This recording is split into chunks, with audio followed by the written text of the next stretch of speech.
ناظرین، ایک بندر کے سبب اس حادثے نے سری لنکا میں ہنگامی حالات پیدا کر دیے اور اب یہ واقعہ لوگوں کے درمیان مذاق کا موضوع بن چکا ہے۔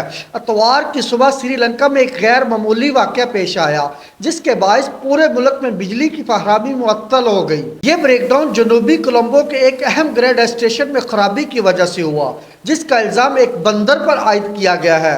غیر ملکی ذرائع کے مطابق یہ خرابی صبح 11:30 بجے کے قریب شروع ہوئی اور کئی گھنٹوں تک جاری رہی، جس سے عوام کو شدید مشکلات کا سامنا کرنا پڑا۔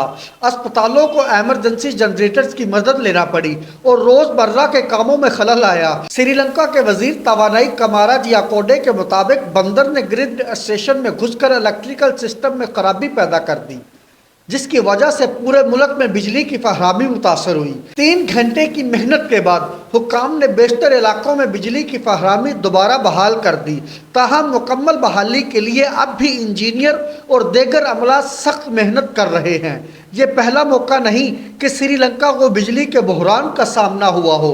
اس سے قبل 2022 میں بھی ملک کو شدید معاشی بحران کے دوران طویل بریک ڈاؤن کا سامنا کرنا پڑا تھا، جب تیل کی کمی کے باعث بجلی کی فراہمی متاثر ہوئی تھی۔ ایک بندر کے سبب اس حادثے نے سری لنکا میں ہنگامی حالات پیدا کر دیے اور اب یہ واقعہ لوگوں کے درمیان مذاق کا موضوع بن چکا ہے۔